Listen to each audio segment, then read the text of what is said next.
এখন চর্চার পর্চা তার নাক দিয়ে বুঝবার চেষ্টা করবে সৌদি আরব পাকিস্তানের সাথে মিত্রতা করার কারণ কি। মিত্রতা ঠিক এই রকম, যে কোনো দেশ যে কোনো অবস্থায় যে কোনো রকমভাবে কোনো সমস্যায় পড়ুক না কেন সেটা নিজের সমস্যা হিসাবে বিবেচিত হবে।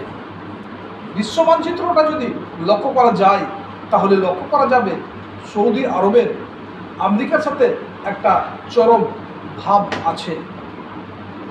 যদি লক্ষ্য করা যায়, লক্ষ্য করা যাবে তুরস্কের সাথে একটা ভাব আছে।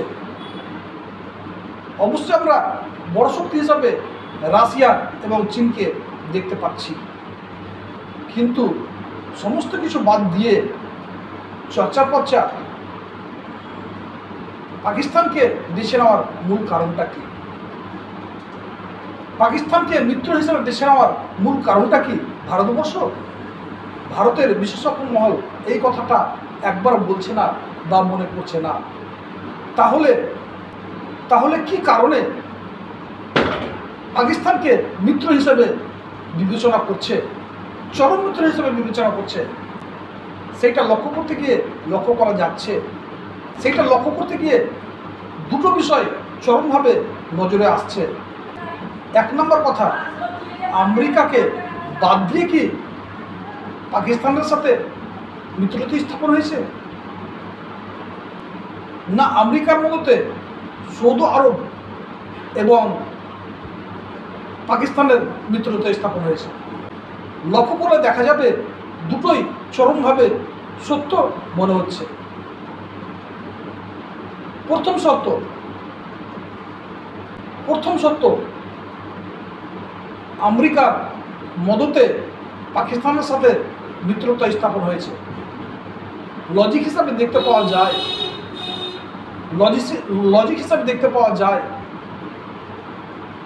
আমেরিকা আরবের চিরদিনের মিত্র, এবং আমেরিকাকে বাদ দিয়ে আমেরিকার অপছন্দতে যখন কোনো মিত্রতা স্থাপন হয় তখন আমেরিকার চরম শত্রুতা, সে মিত্রতার একটা কালো অধ্যায় রচিত হওয়ার সম্ভাবনা থাকে। দ্বিতীয় সত্য হচ্ছে আমেরিকার উপর আস্থা রাখতে না পারা। এতদিন পর্যন্ত লক্ষ্য করা গেছে আরবকে বিভিন্ন রকমভাবে আমেরিকা সহযোগিতা করেছে। যখনই ইরানের ব্যাপার এসছে আমেরিকা স্ট্রিক্টলি আরবের সাথে থেকেছে, এবং আরব উপমহাদেশে যে সমস্ত সমস্যায় আরব পড়েছে সেই সমস্যাতে আমেরিকা তার পিছনে কলকাঠি নিয়ে আরবকে তার গতি, তার চলার পথ মসৃণ করে দিয়েছে। কিন্তু এই সময় লক্ষ্য করা গেল যখন ইসরায়েলের সম্পর্ক আসে তখন আমেরিকার যে ভাষা এবং যে পায়ের চিহ্ন সেটা একরকম থাকে না। এই রকম অবস্থাতেই আরবের উপমহাদেশ একটা আশঙ্কার কালো মেঘ দেখছে। এখন প্রশ্ন চলে আসছে, তাহলে রাশিয়া নয় কেন, চীন নয় কেন? এর পিছনে অনেক ভৌগোলিক কারণ থাকতে পারে, কিন্তু চর্চা মনে করছে যদিও আমেরিকার উপর একটা আক্ষেপের সুর আছে, তারপরেও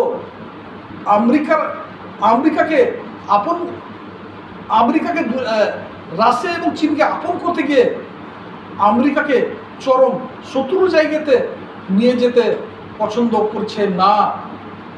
তার সাথে সাথে আমাদেরকে এই কথাটা মনে রাখতে হবে, আমেরিকার সৈন্যঘাঁটি আরব উপমহাদেশের বিভিন্ন জায়গাতে ছড়িয়ে ছিটিয়ে আছে। রাশিয়ার সাথে এবং চীনের সাথে সেই রকমভাবে মৈত্রী স্থাপন যদি হয়, তাহলে আমেরিকার সাথে আরব এবং আরব উপমহাদেশের সরাসরি একটা বিরোধের সৃষ্টি হতে পারে।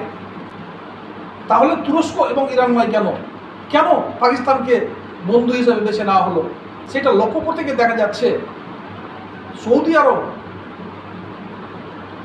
ইরান এবং তুরস্ককে কৌশলগত কারণে আপন করে নিতে পারছে না। পাকিস্তানকে বন্ধু হিসেবে যদি পাওয়া যায় তাহলে আরবের দুটো লাভ হবে। এক, পাকিস্তান পরমাণু শক্তিধর দেশ।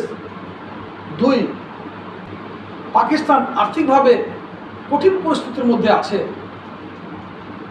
আরব কৌশলীভাবে অনেক কিছুই, অনেক টেকনোলজি যেটা পাকিস্তানের ইচ্ছা এবং অনিচ্ছাতে নিজের দেশে আমদানি এবং প্রশিক্ষণ করতে পারবে, যা ইরান এবং তুরস্ককে আপন করলে তাদের কাছ থেকে সেই টেকনোলজি আমদানি করা সম্ভব। কিন্তু তাদের যে মেধা, সেই মেধাকে পরিস্ফুটিত করতে হলে ইরান এবং তুরস্কের কাছে কতটা সহযোগিতা পাবে সেটা আরবের একটা সন্দেহ থাকছে।